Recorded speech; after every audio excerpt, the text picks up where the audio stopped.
Bab 7187. Charlie pernah berada di atas kapal penelitian dan tahu bahwa meskipun terlihat seperti kapal, redundansi desain berbagai sistemnya mungkin lebih besar daripada gabungan dua kapal. Agak tidak logis jika kapal seperti ini tiba-tiba mengalami kerusakan. Selain itu, fakta bahwa tim peneliti Jepang telah mulai menggunakan helikopter tanpa memberitahu atasan mereka dan bahkan mematikan GPS mereka membuatnya merasa tidak nyaman. Dia merasa bahwa orang-orang ini tidak terjebak di sini, melainkan sengaja ingin tinggal untuk suatu tujuan. Namun, motif ini cukup aneh. Mereka semua adalah anggota tim peneliti. Jika mereka benar-benar memiliki proyek penelitian Antartika, mereka seharusnya bertanggung jawab atas anggota tim yang baru tiba.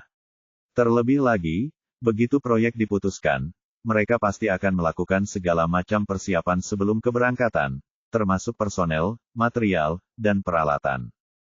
Dalam hal ini, anggota tim peneliti yang telah menghabiskan seluruh musim panas di sini dan seharusnya kembali ke Jepang, serta anggota kru kapal penelitian, tidak perlu sengaja tinggal di Antartika.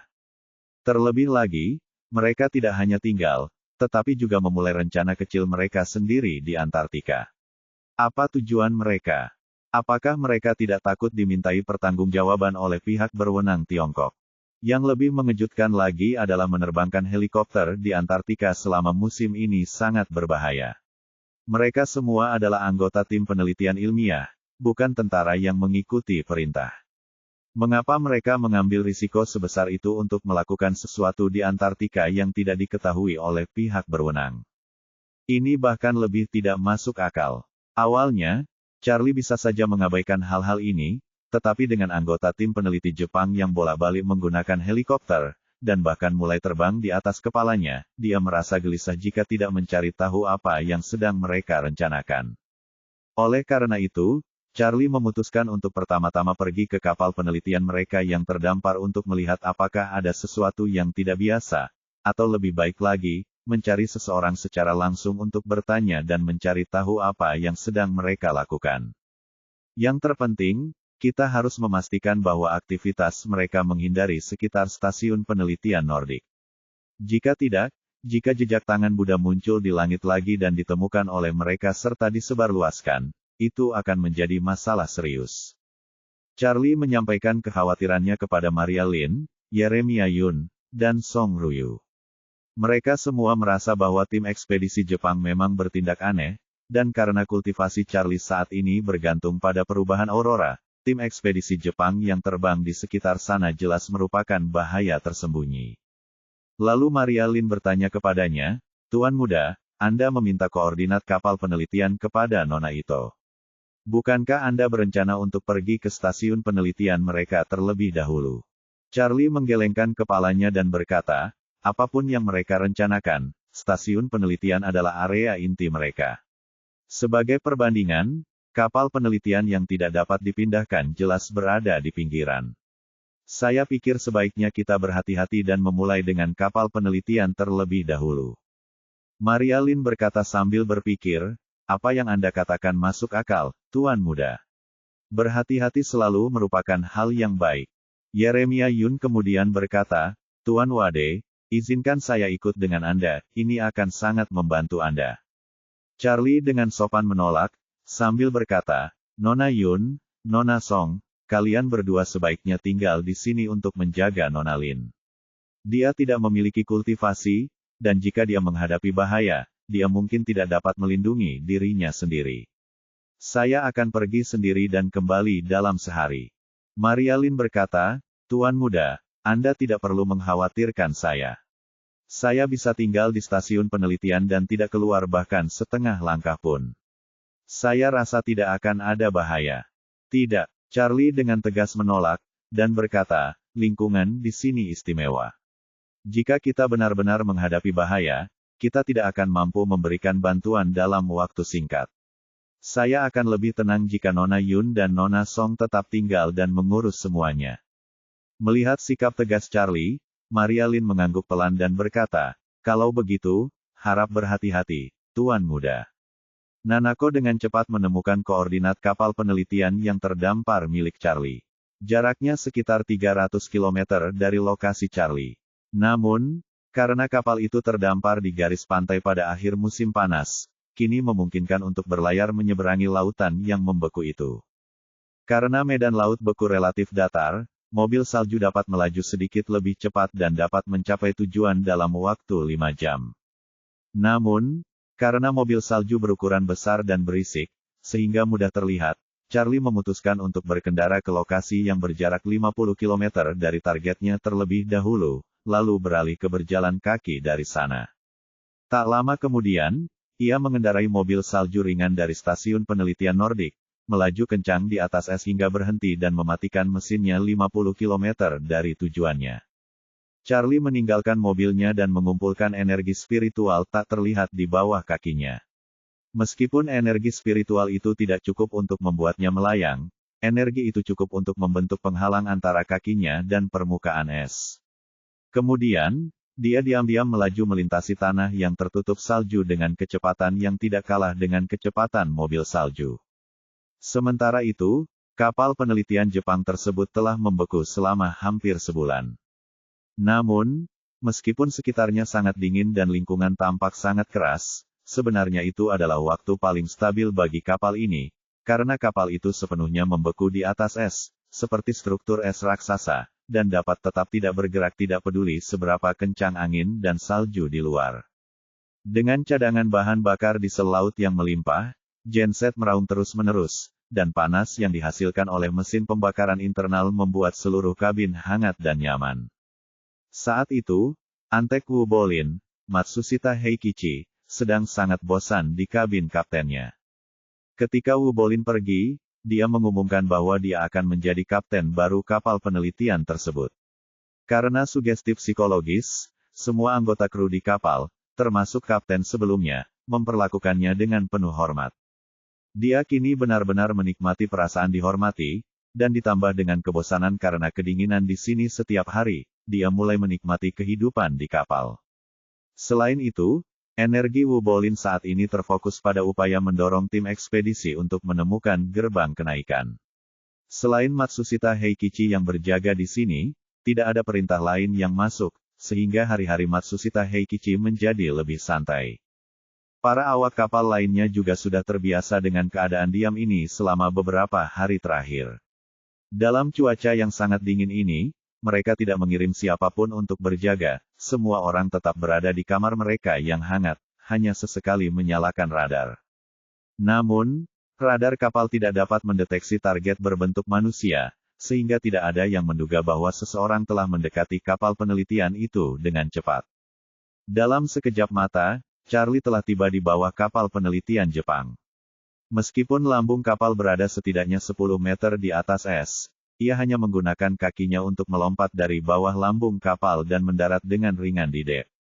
Karena kapal tersebut tidak perlu berlayar lagi, dan tidak ada seorang pun di kokpit, Charlie, yang tidak menemukan jejak siapapun di dek, segera menggunakan energi spiritualnya untuk mencari di seluruh bagian dalam kapal. Setelah menyadari bahwa hampir semua anggota kru berada di kabin masing-masing, dia memusatkan perhatiannya pada satu-satunya orang yang tinggal di kabin tunggal. Orang itu adalah Matsushita Heikichi, yang sedang duduk di kamarnya dengan kaki bersilang, mendengarkan musik. Saat Matsushita Heikichi menyanyikan lagunya dengan suara seraknya, tiba-tiba ia melihat sesosok muncul di sampingnya.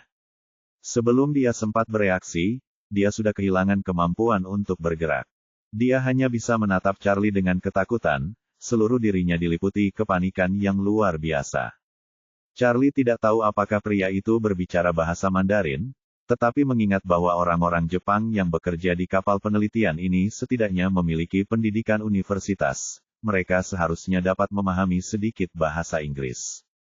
Jadi dia berencana untuk memberikan sugesti psikologis kepadanya dan kemudian mengajukan pertanyaan dalam bahasa Inggris. Tetapi ketika dia benar-benar memberikan sugesti itu, dia terkejut menemukan bahwa sudah ada sugesti di benak pria itu.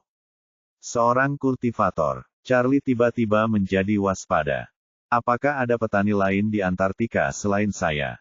Kalau begitu, orang ini pasti salah satu dari 3 tetua yang menghilang dari sistem jaringan bumi setelah tiba di Ushuaia, kan?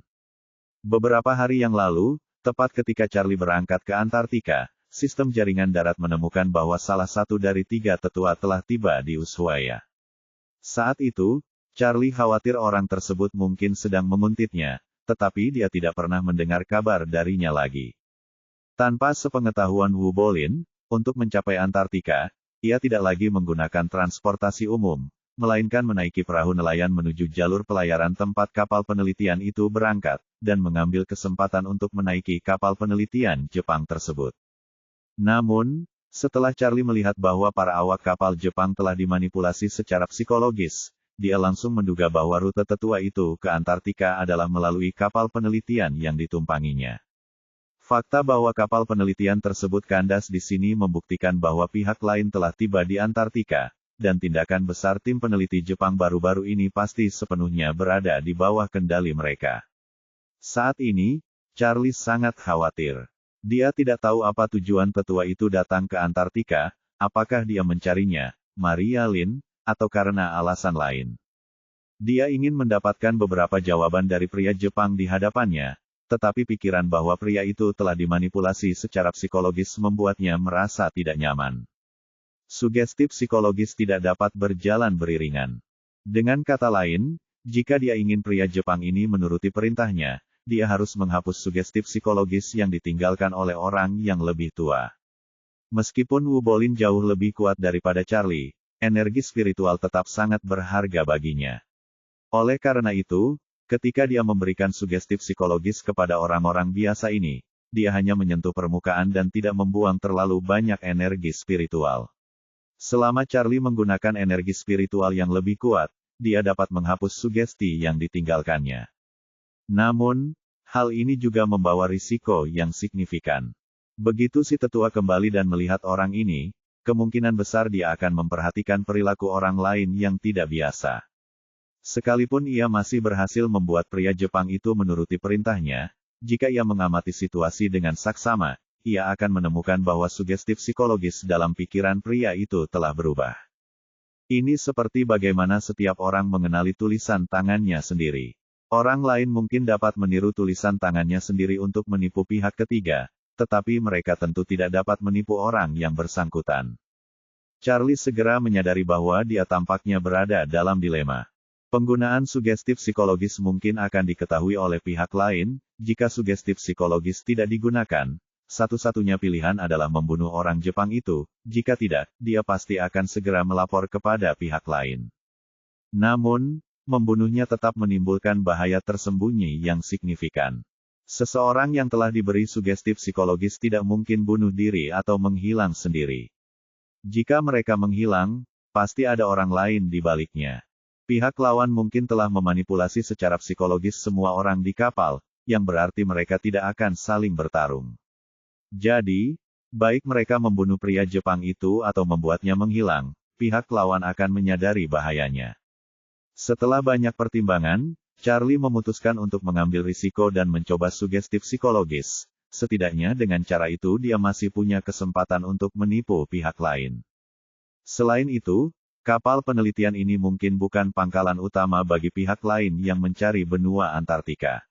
Mungkin pihak lain tidak akan datang secara langsung lagi, sehingga tidak akan ada risiko terdeteksi. Oleh karena itu, Charlie segera mengambil keputusan, menggunakan energi spiritual yang lebih kuat untuk menghapus sugesti psikologis Matsushita Heikichi, lalu menempatkan sugesti baru.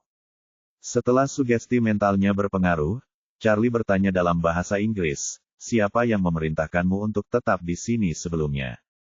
Matsushita Heikichi segera menjawab, "Saya bertindak atas perintah Dewa Guanghan."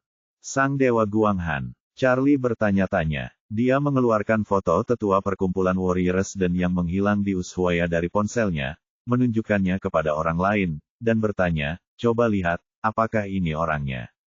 Matsushita Heikichi langsung mengangguk, "Benar, itu dia, ini Guanghan Senren." Jawaban itu tidak mengejutkan bagi Charlie, jadi dia bertanya lagi, "Di mana orang ini sekarang?" Matsushita Heikichi menjawab, "Pria sejati seharusnya berada di Istana Wuhan saat ini." Istana Wuhan, di mana letaknya? Setelah Wu Bolin memproklamirkan dirinya sebagai Dewa Abadi Istana Bulan, ia memperlakukan semua orang Jepang sebagai pelayannya. Oleh karena itu, Ia secara khusus memerintahkan Kikuchi Kohei untuk memberitahu semua orang tentang perubahan nama stasiun penelitian dan gelar Dewa Abadi Istana Bulan yang diproklamirkannya sendiri. Jadi Matsushita Heikichi telah menerima perintah tersebut. Menanggapi pertanyaan Charlie, dia dengan jujur menjawab, Istana Wuhan adalah stasiun penelitian Jepang era Showa di Antartika, hanya saja namanya diganti oleh orang yang sebenarnya. Charlie merasa geli sekaligus jengkel. Tetua ini cukup usil, bahkan memberi nama stasiun penelitian Jepang itu dengan nama yang terkesan seperti karakter Chunibyo. Sepertinya dia juga bercita-cita menjadi pemimpin seperti Victoria. Lalu, Charlie bertanya kepadanya, apakah Guanghan Zenren pernah ke sini baru-baru ini? Tidak, kata Matsushita Heikichi. Dia belum kembali sejak mendarat dan pergi ke stasiun penelitian, tetapi dia mengirim seseorang beberapa hari yang lalu untuk mengangkut beberapa persediaan. Charlie melanjutkan, apakah kamu tahu apa yang akan dia lakukan di Antartika? Saya tidak begitu yakin, jawab Matsushita Heikichi. Saya hanya mendengar bahwa mesin telah mengerahkan beberapa kendaraan salju dan sebuah helikopter untuk memindai seluruh benua Antartika dengan radar S. Radar S. Apa fungsinya? Matsushita Heikichi mengatakan, alat ini memindai struktur di bawah lapisan es pada kedalaman 2 hingga 4.000 meter, yang dapat mengungkap topografi dan struktur di bawah lapisan es. Di bawah lapisan es, Charlie mengerutkan kening. Tetua itu menginstruksikan orang-orang Jepang ini untuk menjelajahi bagian bawah lapisan es, jadi sepertinya dia tidak menyadari bahwa dia dan Maria Lin juga berada di sana. Tapi apa yang begitu menarik dari menjelajahi lapisan es Antartika? Bukankah lapisan es itu sudah terbentuk jutaan tahun yang lalu? Anda mungkin bahkan tidak akan menemukan fosil dinosaurus di sini. Dia bertanya kepada Matsushita Heikichi, apakah kau tahu apa yang dia cari? Aku tidak tahu, kata Matsushita Heikichi. Yang ku tahu hanyalah mereka melakukan eksplorasi di luar setiap hari. Istana Wuhan menghabiskan bahan bakar dengan cepat, dan mereka perlu mengangkut beberapa solar dari tangki minyak kita. Namun, dengan laju konsumsi mereka, tidak akan lama lagi kapal kita akan kehabisan bahan bakar.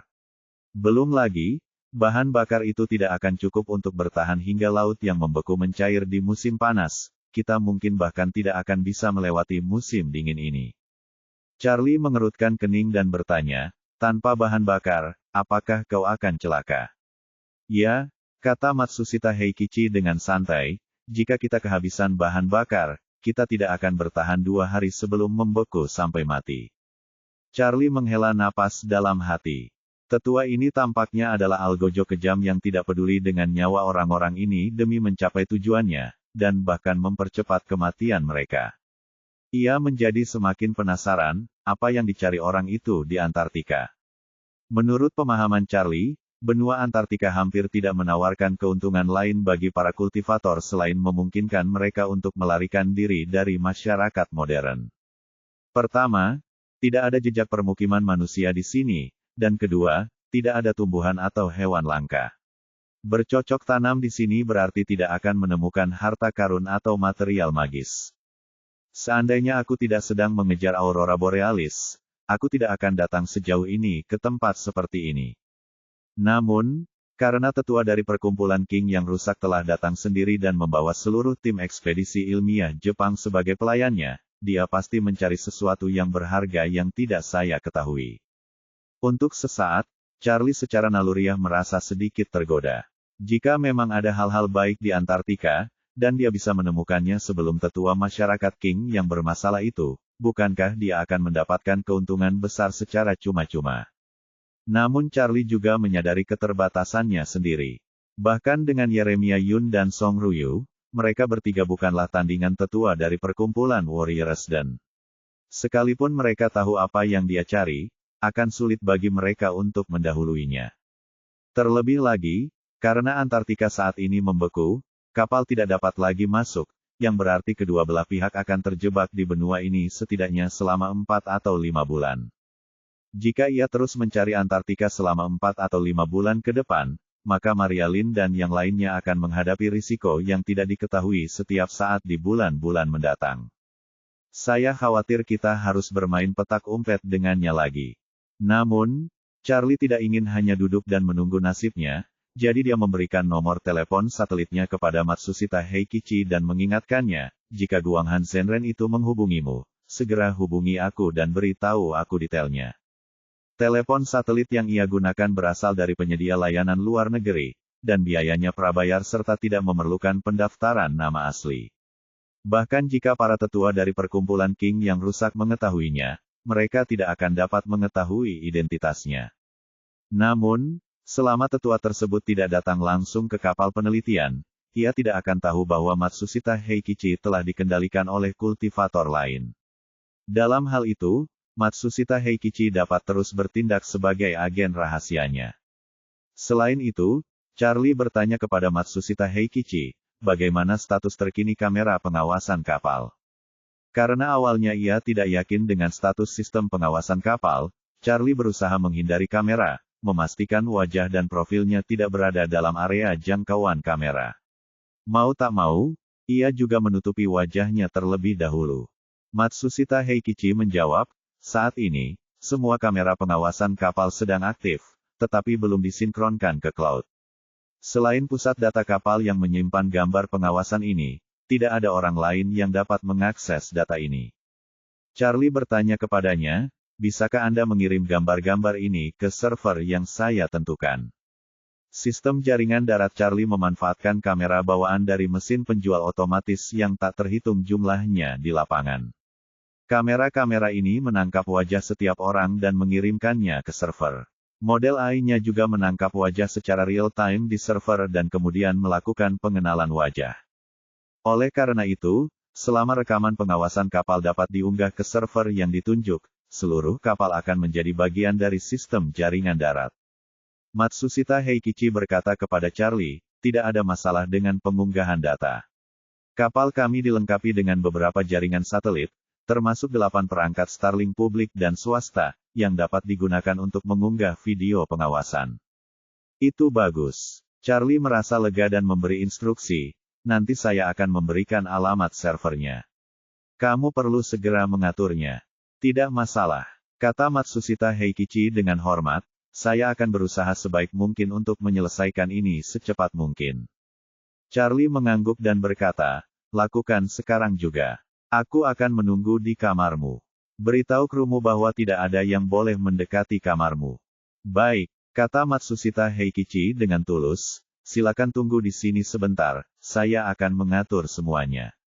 Teringat sesuatu, Charlie mengingatkannya, ngomong-ngomong, kapan orang-orang dari stasiun penelitian akan datang lagi? Matsushita Heikichi berpikir sejenak dan berkata, mereka telah mengatur tim pengangkut minyak yang datang untuk mengirimkan bahan bakar 1 atau 2 kali sehari. Tim itu seharusnya tiba dalam 2 atau 3 jam lagi. Stasiun penelitian tersebut mengonsumsi bahan bakar dalam jumlah yang sangat besar, lebih banyak dari sebelumnya, bahkan tidak selama musim panas Antartika, apalagi musim dingin Antartika. Dengan begitu banyak orang dan anggota tim peneliti mereka belum pernah sesibuk ini. Hampir semua kendaraan dan helikopter sekarang beroperasi di luar ruangan secara terus-menerus, dan pemindaian radar membutuhkan banyak listrik, sehingga mesin pembakaran internal pada kendaraan dan pesawat ini juga mengonsumsi banyak bahan bakar untuk menghasilkan daya. Pada musim dingin, helikopter penelitian Jepang, ketika dilengkapi dengan radar S, mengonsumsi sekitar 2 ton bahan bakar per jam, menjadikannya kendaraan yang sangat boros bahan bakar. Untuk memastikan pengoperasian fasilitas-fasilitas ini, tim peneliti Jepang membentuk tim khusus pengangkut bahan bakar, menggunakan traktor salju yang dipasangkan dengan trailer tangki bahan bakar tugas berat untuk mengangkut muatan penuh bahan bakar setiap hari. Kapasitas 20 ton tangki bahan bakar ini hanya cukup untuk digunakan oleh sebuah helikopter dalam satu perjalanan. Setelah mendengar bahwa tim transportasi akan datang, Charlie bertanya kepada Matsushita Heikichi, apakah kendaraan transportasi tersebut memiliki kemampuan pelacakan GPS dan perekaman video? Ya, jelas Matsushita Heikichi. Sebenarnya, setiap kendaraan yang digunakan di stasiun penelitian Antartika dilengkapi dengan sistem penentuan posisi GPS dan sistem Internet of Things. Selain itu, data ini tersedia untuk otoritas domestik terkait. Mereka dapat memantau lokasi kendaraan secara real-time, dan bahkan video real-time di sekitar kendaraan. Namun, kami telah diperintahkan untuk melepas modul jaringan dari semua kendaraan. Tanpa jaringan, video dan koordinat GPS tidak dapat diunggah, dan otoritas domestik terkait tidak dapat melacaknya. Charlie bertanya kepadanya, apakah Anda yakin hanya melepas modul komunikasi jaringan? Dikonfirmasi, kata Matsushita Heikichi, perintah yang diberikan oleh Guang Han Senren adalah bahwa pihak berwenang dalam negeri tidak boleh mengetahui status waktu nyata dari semua kendaraan dan peralatan. Oleh karena itu, kami segera mengatur untuk melepas modul iot dari semua peralatan, termasuk kapal penelitian kami. Secara teori, selama modul jaringan dipulihkan, informasi koordinat akan segera diunggah ke server melalui satelit, dan staf setempat akan dapat melihatnya. Charlie bertanya kepadanya, apakah ada cara untuk memulihkan fungsi komunikasi jaringan mobil-mobil ini secara diam-diam? Tetapi ada satu hal, kita tidak bisa membiarkan mereka mengirimkan data apapun ke wilayah lokal Anda. Sebaliknya, kita harus mengirimkan semua data ke server saya sesuai dengan persyaratan saya. Matsushita Heikichi mengangguk dan berkata, itu juga tidak sulit. Kita hanya perlu mengganti modul komunikasi jaringan. Kebetulan kita memiliki beberapa sistem Starlink di dalam pesawat, jadi kita hanya perlu memasang salah satu sistem Starlink di kendaraan dan mengatur alamat transmisi datanya. Kemudian, Matsushita Heikichi menjelaskan, GPS dan kamera kendaraan bukanlah perangkat keras cerdas, mereka hanya menyediakan data, sama seperti GPS dan kamera ponsel. Modul komunikasi yang kami lepas digunakan untuk mengirim data ke otoritas domestik terkait. Modul ini juga menggunakan jaringan khusus untuk transmisi. Kami hanya perlu menggantinya. Charlie langsung merasa sangat gembira. Jika saya bisa melacak lokasi salah satu kapal tanker minyak secara real-time dan mengakses rekaman kamera di dalamnya, saya bisa melihat situasi spesifik di stasiun penelitian setiap hari, dan bahkan mungkin bisa melihat tetua dari masyarakat King yang rusak dalam rekaman tersebut. Ini pasti akan memberi saya kendali lebih besar. Jadi dia bertanya kepada Matsushita Heikichi, jika aku membiarkanmu melakukan ini, bukankah akan diketahui oleh Guang Han Senren atau tim transportasi? Matsushita Heikichi berkata, seharusnya tidak demikian. Semua peralatan terintegrasi ke dalam atap kendaraan. Sangat tidak mungkin mereka dapat menyembunyikan terminal Starlink di dalamnya, kecuali jika mereka perlu memulihkan jaringan pribadi asli mereka suatu hari nanti. Charlie tersenyum tipis dan mulai menyimpulkan logika di baliknya.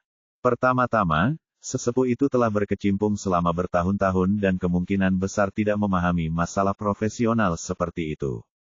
Oleh karena itu, dia tidak mungkin memberikan perintah yang sangat profesional, seperti langsung meminta mereka untuk membongkar modul jaringan khusus.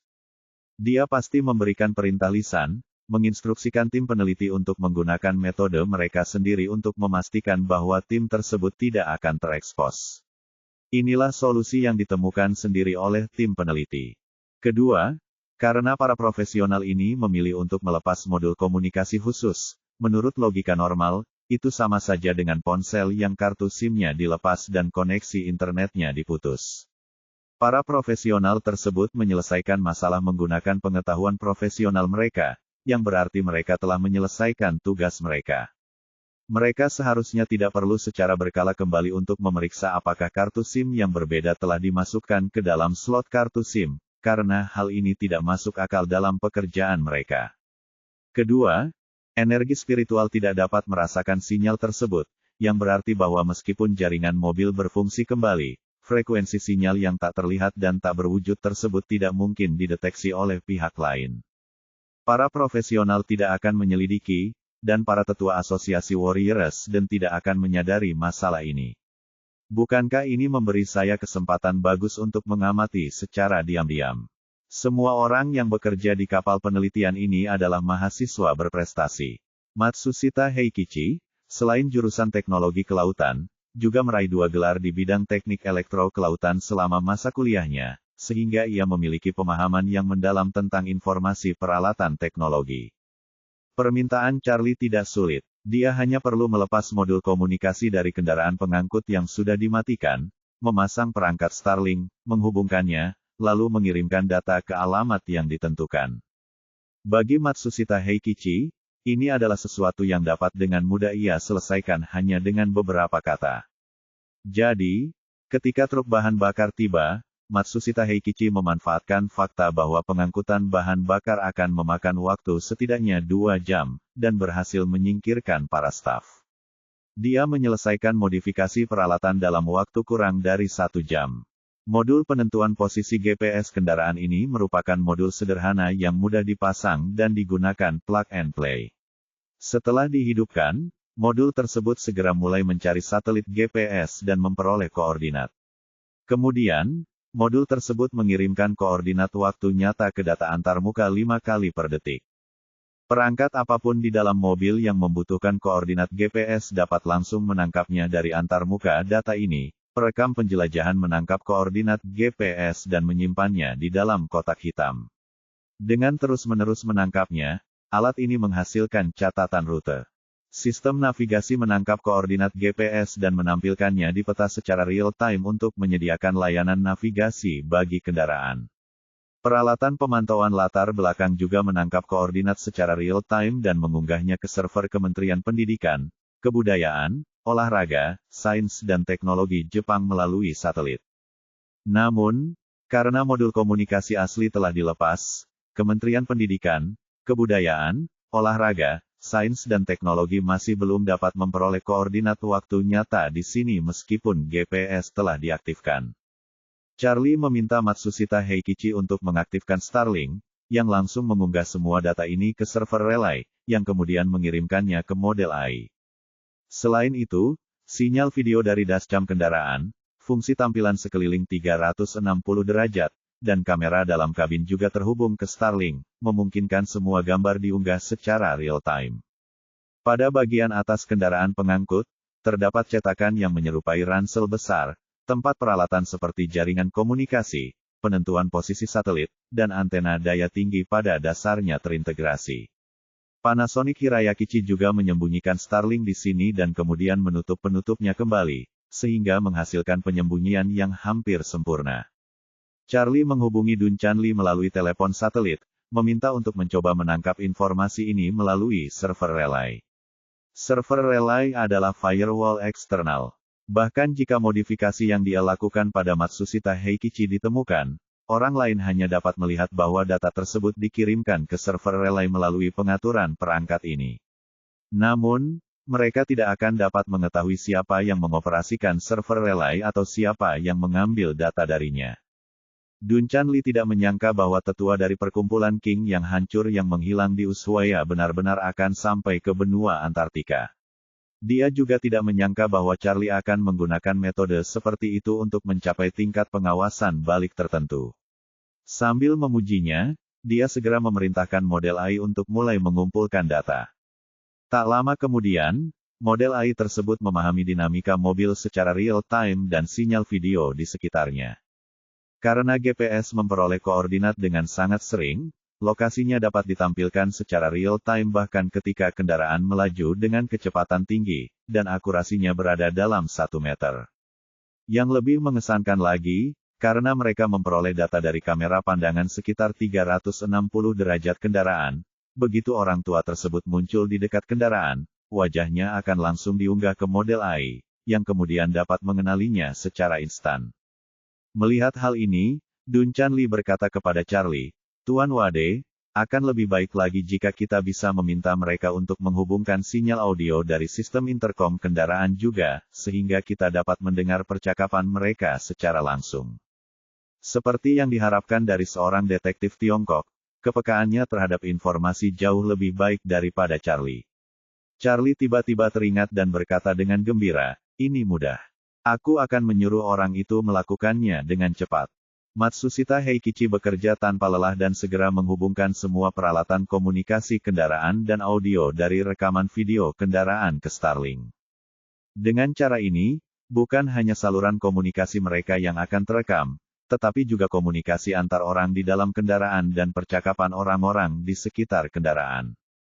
Selain itu, meskipun orang berada jauh, suara tidak jelas, atau terdapat banyak gangguan di sekitarnya, ini bukanlah masalah, karena model AI terus berulang dan kemampuan menerjemahkan audionya sudah luar biasa.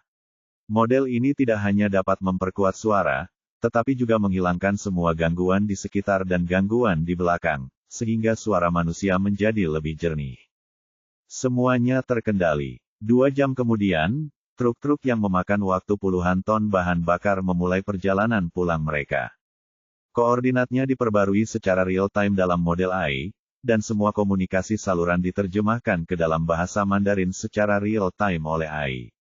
Setelah melihat dialog yang diterjemahkan oleh AI, Dun Chanli langsung memperhatikan beberapa poin yang sangat mencurigakan.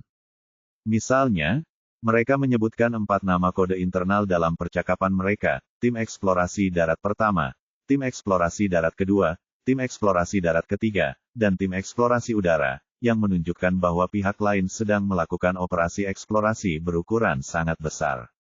Misalnya, mereka beberapa kali menyebutkan kota bawah tanah selama percakapan mereka, dan saling bertanya untuk memastikan apakah hasil radar menunjukkan kemungkinan keberadaan kota bawah tanah. Maka ia segera melaporkan situasi tersebut kepada Charlie. Charlie kemudian menyadari bahwa pihak lain terus-menerus mendinginkan lapisan es Antartika untuk menemukan kota bawah tanah. Secara logistik, tempat ini pasti sudah ada jauh sebelum munculnya Homo sapiens. Bahkan dengan teknologi canggih saat ini, manusia masih belum bisa membangun kota di bawah lapisan es Antartika, jadi hal itu akan jauh lebih mustahil bagi manusia purba. Dengan kata lain, jika orang-orang zaman dahulu pergi ke tempat ini tanpa peralatan dan perbekalan yang memadai, mereka pasti akan celaka. Saat ia sedang berpikir keras, tiba-tiba ia teringat pada Maria Lynn. Maria Lynn secara fisik lemah, tetapi karena dia telah meminum pil hijau abadi, hawa dingin yang ekstrim bukanlah masalah baginya. Lalu dia berpikir, jika Maria Lynn bisa tidak takut akan dinginnya yang ekstrim bahkan tanpa inovatif, apalagi para mahir yang seperti dia atau yang inovatifnya jauh lebih unggul darinya. Tidak terlalu sulit bagi para biarawan untuk datang ke Antartika. Meskipun tidak mudah untuk masuk selama musim dingin, itu bukan masalah besar di musim panas. Dengan demikian, ia secara bertahap membentuk perhitungan yang jelas antara masa lalu dan masa kini dalam pikiran. Saat ini, sangat sulit bagi orang biasa untuk memasuki Antartika, tetapi para ilmuwan dapat masuk dengan peralatan canggih mereka. Di Antartika kuno, orang biasa tidak mungkin bisa masuk, hanya menguasai dengan tingkat pukulan yang tinggi yang bisa. Ini berarti bahwa di zaman kuno, Antartika adalah surga sejati bagi para biarawan. Bahkan di pegunungan terdalam sekalipun, orang biasa mungkin tidak sengaja tersesat ke sana, tetapi hal ini sama sekali tidak mungkin terjadi di Antartika. The Devil's Fortress bertindak seperti penghalang pertahanan alami, sepenuhnya mencegah orang biasa masuk. Tanah suci ini, yang sepenuhnya dipelihara oleh orang biasa, adalah tempat yang sangat baik bagi para petani untuk bercocok tanam. Para tetua dari perkumpulan King yang hancur sedang mencari kota bawah tanah di sini. Mungkinkah kota itu dibangun oleh para kekhawatiran di masa lalu? Antartika tetap mengesankan selama beberapa ribu tahun dalam sejarah peradaban manusia. Jika sebuah sekte memanfaatkan kesempatan ini dan berkembang serta maju di sana selama ratusan atau bahkan ribuan tahun, sekte tersebut pasti akan sangat besar. Meskipun lapisan es Antartika telah terbentuk selama ratusan juta tahun, suhu yang sangat rendah, badai yang kuat, dan badai salju di sini terjadi secara terus-menerus. Jika para melibatkan hidup dan berkembang biak di sini dalam waktu lama, melibatkan yang baru lahir, muda, dan tua tidak akan mampu bertahan menghadapi cuaca ekstrim tersebut. Oleh karena itu, pilihan terbaik adalah membangun kota bawah tanah yang dapat melindungi dari badai. Jika semua kesimpulan ini benar, maka para khawatir ini kehilangan jalan terakhir mereka menuju pencerahan selama zaman akhir Dharma. Hanya ada 2 kemungkinan bagi mereka, entah mereka secara bertahap mati dari generasi ke generasi, jumlah mereka menyusut, mereka jatuh ke dalam perangkap populasi, dan akhirnya semuanya binasa, atau mereka terus berkembang biak di suatu tempat yang tidak diketahui sampai hari ini.